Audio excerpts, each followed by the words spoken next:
Good morning, good afternoon, good evening. मैं हूं भास्कर और भास्कर एजुकेशन पर आप सबका स्वागत करता हूं। मैं आपके लिए भास्कर एजुकेशन पे ये साइंस का सीरीज लेके आया हूं और साइंस में हम कर रहे हैं इलेक्ट्रिसिटी। आज हमारा ये इलेक्ट्रिसिटी का क्लास 2 है, जिसमें हम पढ़ेंगे इलेक्ट्रिक करंट। इलेक्ट्रिक करंट क्या होता है, इलेक्ट्रिक करंट के यूनिट क्या होते हैं, इलेक्ट्रिक करंट को हम किस चीज़ से मेजर करते हैं, इलेक्ट्रिक करंट वेक्टर क्वांटिटी है, स्केलर क्वांटिटी है, ये सारे पॉइंट के बारे में हम डिटेल से जानेंगे इस वीडियो में। चलिए क्लास की ओर विद्युत धारा टॉपिक शुरू करने से पहले मैं कल के कुछ पॉइंट पे फोकस डालना चाहता हूँ कि कल मैंने पढ़ाया था चार्ज, और इस टॉपिक में हमें पढ़ना है करेंट चार्ज के बारे में, मतलब कि वैसा चार्ज जो एक जगह से दूसरे जगह जाता है। और मैंने ये भी पढ़ाया था कि चार्ज दो प्रकार के होते हैं, positive charge and negative charge. ये दो चार्ज होते हैं। तो ये पॉजिटिव चार्ज कब होते हैं और निगेटिव चार्ज कब होते हैं, ये देखिए। पॉजिटिव चार्ज का मतलब होता है कि यहाँ पे इलेक्ट्रॉन की कमी है, इलेक्ट्रॉन की कमी है। और निगेटिव चार्ज का मतलब होता है यहाँ पे इलेक्ट्रॉन ज़्यादा है। पॉजिटिव चार्ज हमेशा प्रोटॉन पे होता है और निगेटिव चार्ज हमेशा इलेक्ट्रॉन पे होता है। मतलब जहाँ इलेक्ट्रॉन की कमी होगी वहाँ पे पॉजिटिव चार्ज होगा जो कि प्रोटॉन है, और जहाँ पे निगेटिव चार्ज होगा वहाँ इलेक्ट्रॉन होगा। ठीक है, तो आइए अब हम देखते हैं कि विद्युत धारा क्या है और ये चार्ज के बहने से विद्युत धारा का निर्माण कैसे होता है, इसके बारे में पढ़ते हैं। तो जब ये आवेश एक जगह से दूसरे जगह ट्रैवल करते हैं तो उसे ही हम करेंट कहते हैं। मतलब करेंट का मतलब ही होता है प्रवाहित आवेश। मैं इसका डिफिनेशन लिखता हूँ, फिर मैं इसको अच्छे से समझाता हूँ। इलेक्ट्रिक करंट विद्युत धारा चालक के किसी बिंदु से एकांक समय में गुजरने वाले आवेश को विद्युत धारा कहते हैं।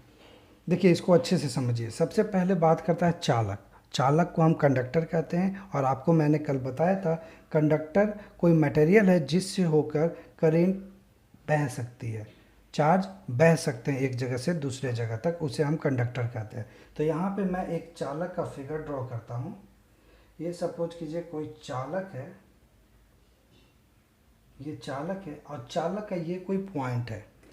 तो परिभाषा बोलता है कि चालक के किसी पॉइंट से होकर एक सेकेंड में जितने चार्ज बहते हैं, जितने आवेश बहते हैं, उसे ही हम लोग इलेक्ट्रिक करंट कहते हैं। इसको मैथमेटिकली भी समझिए। मान लीजिए इस पॉइंट पे 10 सेकेंड में 100 कूलाम चार्ज बह रहा है। इस पॉइंट पे 10 सेकेंड में 100 कूलाम चार्ज गुजरा। ठीक है, तो एक सेकेंड में कितना गुजरेगा? एक सेकेंड में गुजरेगा 100/10, यानी कि 10। तो ये 10 गुजरेगा और इसी 10 को हम लोग विद्युत धारा कहेंगे। विद्युत धारा को हम लोग आई से डिनोट करते हैं। यहाँ पे भी आप आई लिख सकते हैं। विद्युत धारा को आई से डिनोट किया जाता है। अब आइए इसके फॉर्मूला के बारे में हम पढ़ते हैं। तो जैसा कि अभी मैंने बताया कि एक एकांक समय में जितने चार्ज गुजरते हैं, मतलब कि औसत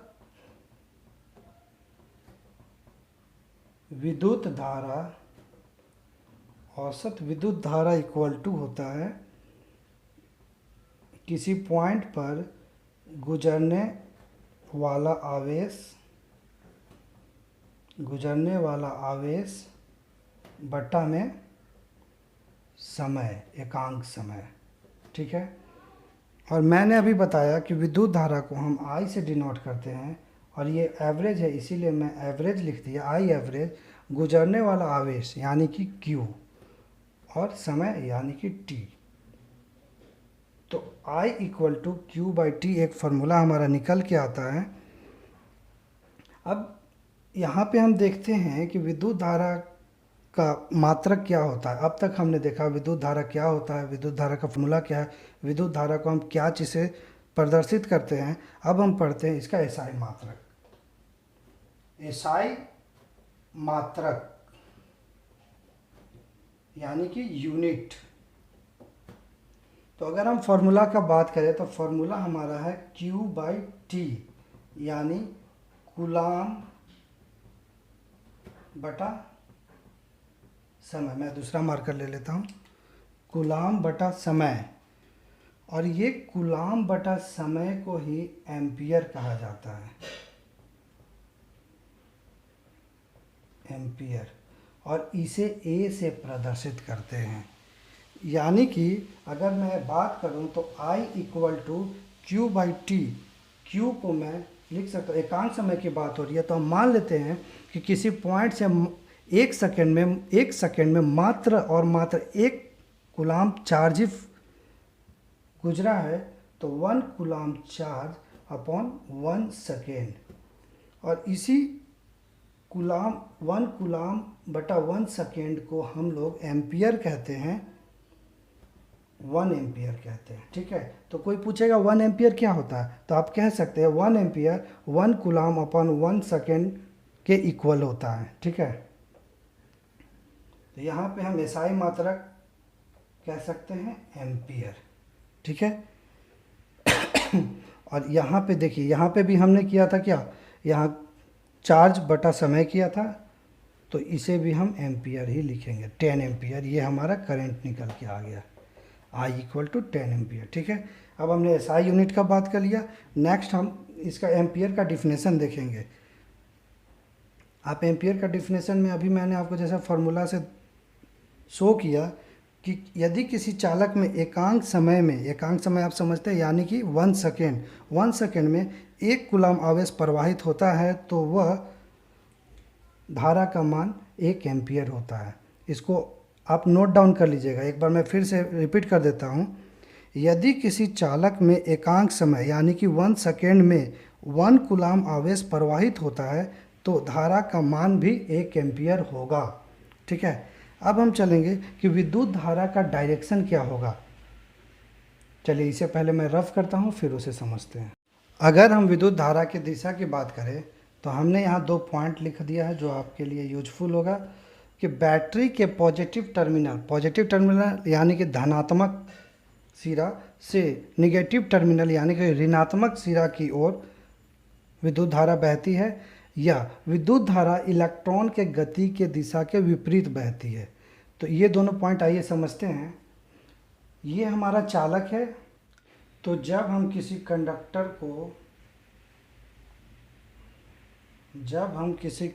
को बैटरी से जोड़ते हैं, बैटरी के बारे में आप पढ़ रखा होगा, बैटरी सेल के समूह को कहते हैं। मान लीजिए एक सेल है, ये प्लस माइनस ये सेल कहलाता है। लेकिन जब हम ग्रुप ऑफ सेल कर देते हैं, ग्रुप ऑफ सेल मतलब जिसमें 2 या 3 बैटरी हम सेल जोड़ देते हैं, तो उस समूह को हम बैटरी कहते हैं। ठीक है, तो यहाँ पे हमने इस कंडक्टर को एक बैटरी से जोड़ दिया, जिसमें बैटरी का ये पॉजिटिव सिरा है और ये निगेटिव टर्मिनल है। अब देखिए ध्यान से, पहला पॉइंट कहता है कि विद्युत धारा बैटरी के पॉजिटिव टर्मिनल से निगेटिव टर्मिनल की ओर बहता है। देखिए ऐसे बहेगा। ठीक है, विद्युत धारा ऐसे बहेगी। ठीक है, लेकिन सेकेंड पॉइंट कहता है कि इलेक्ट्रॉन के गति के दिशा के विपरीत। तो ये पॉइंट क्या है, ये आप समझिए। देखिए कंडक्टर में फ्री इलेक्ट्रॉन होते हैं, इसमें बहुत सारे इलेक्ट्रॉन हैं। इसके लिए मैं एक फिगर ड्रॉ करता हूँ, आप उससे अच्छे से समझ सकते हैं। ये देखिए, ये मैं एक कंडक्टर ड्रॉ किया हूँ, इसमें छोटे छोटे मैं कंडक्टर के अंदर के मॉलिक्यूल्स को शो किया हूँ। ये मॉलिक्यूल्स में इलेक्ट्रॉन है, फ्री इलेक्ट्रॉन है। इसे मैं कंप्लीट करता हूँ, फिर आपको अच्छे से समझाता हूँ। सपोज कीजिए ये इस कंडक्टर में इलेक्ट्रॉन है, फ्री इलेक्ट्रॉन। अभी तो ये नॉर्मल है, ये अगर ऐसे ही खुला छोड़ दिया गया तो ये नॉर्मल है। लेकिन जैसे ही मैं इसे किसी बैटरी से कनेक्ट करता हूँ, किसी बैटरी या पावर सोर्स से कनेक्ट करता हूँ, तो ये जो सारे इलेक्ट्रॉन है जिस पे निगेटिव चार्ज है और यहाँ पे पॉजिटिव चार्ज है, ये निगेटिव चार्ज है, तो ये इलेक्ट्रॉन पॉजिटिव की तरफ अट्रैक्ट होना स्टार्ट हो जाएंगे। ये इलेक्ट्रॉन पॉजिटिव चार्ज की तरफ अट्रैक्ट होना स्टार्ट हो जाएंगे। मैंने आपको पढ़ाया था कि अगर अनलाइक चार्ज होता है तो दोनों पार्टिकल एक दूसरे की तरफ अट्रैक्ट होते हैं। सेम वैसे यहाँ इलेक्ट्रॉन पॉजिटिव की तरफ अट्रैक्ट होने लगेगा। और मान लीजिए ये 2-3 पार्टिकल अगर अट्रैक्ट होते हैं तो इधर से ये इसको ठेलना स्टार्ट करेगा, तो ये आना जाना लगा रहेगा और ये अट्रैक्ट होंगे, इधर से फिर वापस आएंगे, अट्रैक्ट होंगे, फिर वापस आएंगे, अट्रैक्ट होंगे, फिर वापस होंगे। तो ये पूरा प्रक्रिया चलते रहेगा। कब तक चलते रहेगा? जब तक इसके पास पोटेंशियल रहेगा, जब तक इसमें ताकत रहेगा। ठीक है, तो ये पोटेंशियल, ये ताकत क्या है वो मैं आगे पढ़ूंगा, लेकिन अभी हमारा पॉइंट है इलेक्ट्रिक करंट, तो मैं उसके बारे में पढ़ा था। तो ये इलेक्ट्रॉन पॉजिटिव की तरफ रोटेट किया, पॉजिटिव की तरफ रोटेट किया, और जैसे ये पॉजिटिव की तरफ रोटेट करना स्टार्ट करता है तो हमारा यहाँ पे करंट दौड़ना स्टार्ट करता है, आई। ठीक है, मतलब इलेक्ट्रॉन ऐसे जाएगा, यहाँ अगर इलेक्ट्रॉन ऐसे जा रहा है तो हमारा करंट इस डायरेक्शन में बहना स्टार्ट करेगा। ठीक है, तो उम्मीद करता हूँ कि आपको ये दोनों पॉइंट अच्छे से क्लियर हो गए होंगे। चलिए, अब अभी हमने क्या क्या पॉइंट पढ़ लिया, एसआई मात्रक पढ़ लिया, आपका एम्पियर के बारे में भी पढ़ लिया, ये विद्युत धारा के दिशा के बारे में पढ़ा था, डायरेक्शन ऑफ इलेक्ट्रिक करंट।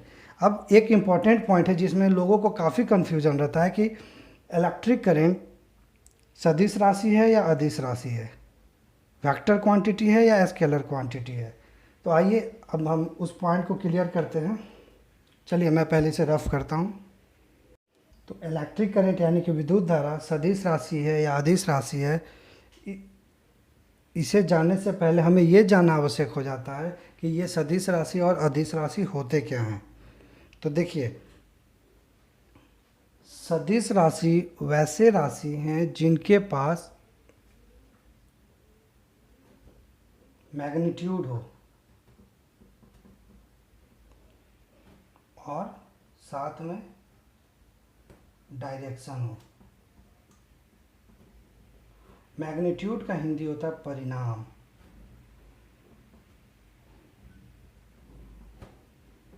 और डायरेक्शन का मतलब होता है दिशा। ये दो चीज़ जिसके पास होगा वो सदिश राशि होगा। और अदिश राशि वैसे राशियां होती है जिसके पास सिर्फ और सिर्फ मैग्नीट्यूड हो।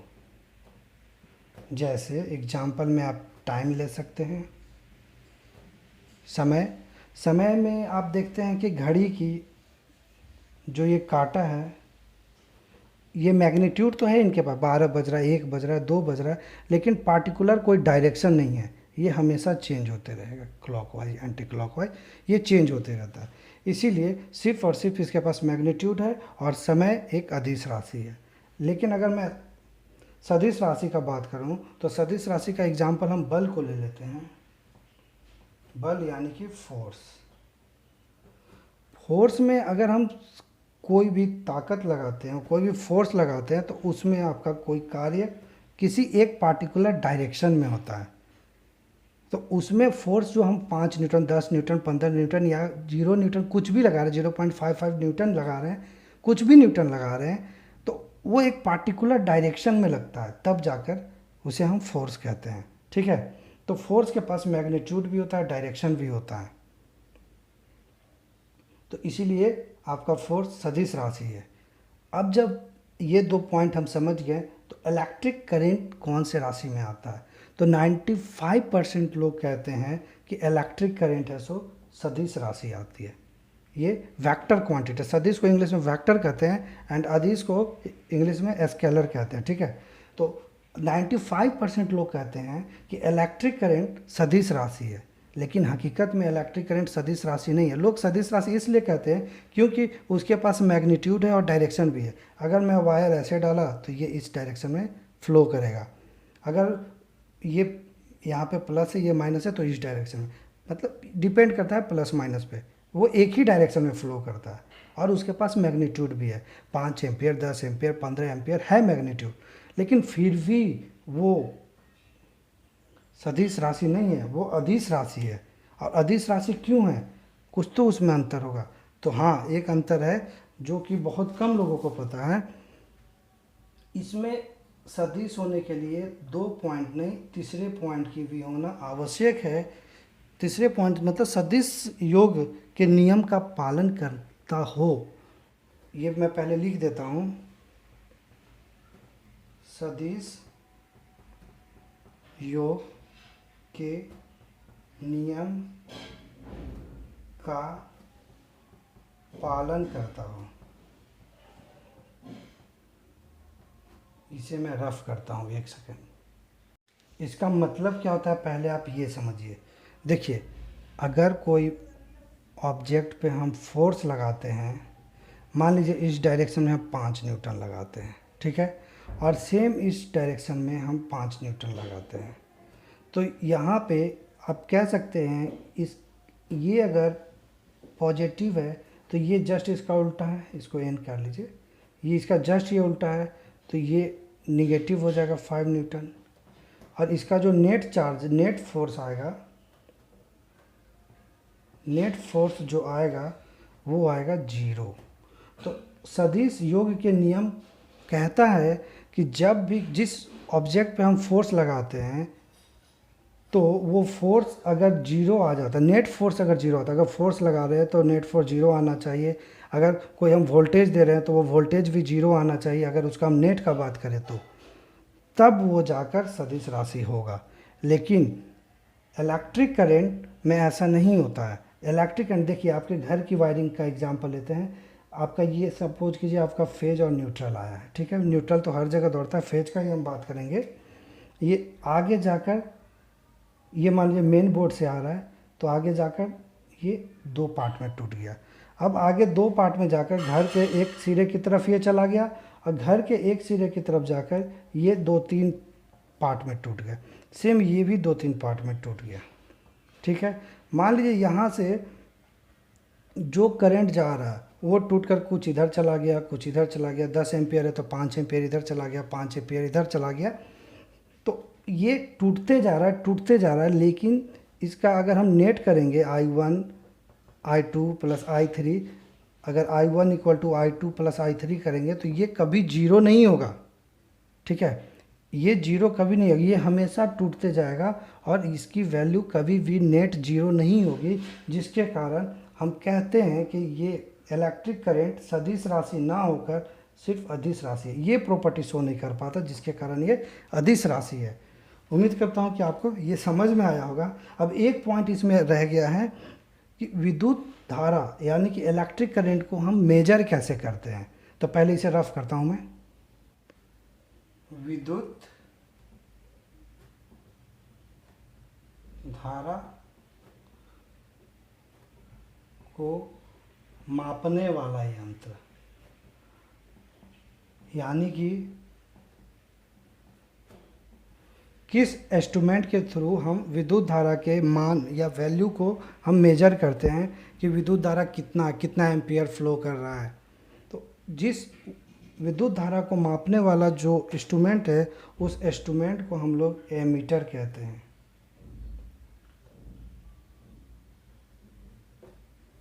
एमीटर कहते हैं। और इसमें आपको ये चीज़ ध्यान रखना होगा, एमीटर से हम किसी सर्किट में इलेक्ट्रिक करंट को मेजर करना चाहते हैं तो वो हमेशा सीरीज में लगेगा। ये पॉइंट आपको याद रखना है। एमीटर को हम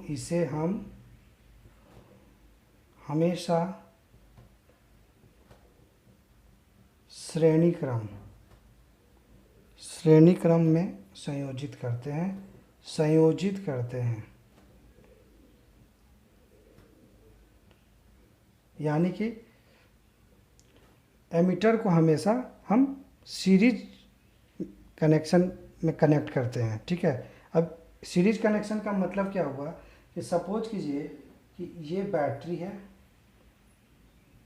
ठीक है। इस बैटरी से अगर हम यहाँ पे कोई लोड लिए हुए, एक बल्ब लिए हुए हैं, ठीक ठीक है, ये हमारा ये नेगेटिव टर्मिनल पे कनेक्ट हो गया। तो इसके सीरीज में हम एमीटर को कनेक्ट करेंगे और हमें पता चलेगा कि इससे होकर कितनी धारा बह रही है, ये जो हमारा लोड है वो कितनी धारा ले रहा है। तो हम विद्युत धारा को एमीटर के थ्रू मापते हैं। ठीक है, तो इलेक्ट्रिक करंट टॉपिक हमारा यहीं पे ख़त्म होता है। अब मैं कुछ सवाल आप लोग को दूंगा, आप उसे करने का कोशिश कीजिएगा और मुझे कमेंट सेशन में बताइएगा। तो एक सवाल है मेरे पास जो आप लोग के लिए होमवर्क के रूप में है। सवाल को समझिएगा कि एक सर्किट, ये मैंने सर्किट को किसी बैटरी से कनेक्ट कर दिया और यहाँ पे सपोज कीजिए इस सर्किट में मैंने बल्ब कनेक्ट कर दिया। ठीक है, ये स्विच है। अब सवाल ये है कि इस बल्ब से 10 मिनट के लिए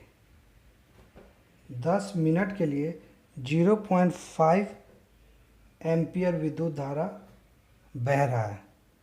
फिर से सुनिएगा, इस बल्ब में 10 मिनट के लिए 0.5 एम्पियर की धारा प्रवाहित हो रही है। तो आपको बताना है कि आवेश क्या होगा, आवेश यानी कि चार्ज क्या होगा। इसे आप सॉल्व कीजिए, उसी फार्मूला पे बनेगा। याद कीजिए मैंने क्या बताया था, I = Q/T। तो उसी फार्मूला पे बनेगा। एक बार आप कोशिश कीजिए, अगर नहीं बनता है तो मैं अगले क्लास में इसे सॉल्व करवाऊंगा और फिर हम चलेंगे नेक्स्ट टॉपिक पे। अगला टॉपिक हमारा होगा विद्युत विभवांतर यानी कि पोटेंशियल डिफरेंस। तो मिलते हैं नेक्स्ट क्लास में। चलिए, धन्यवाद।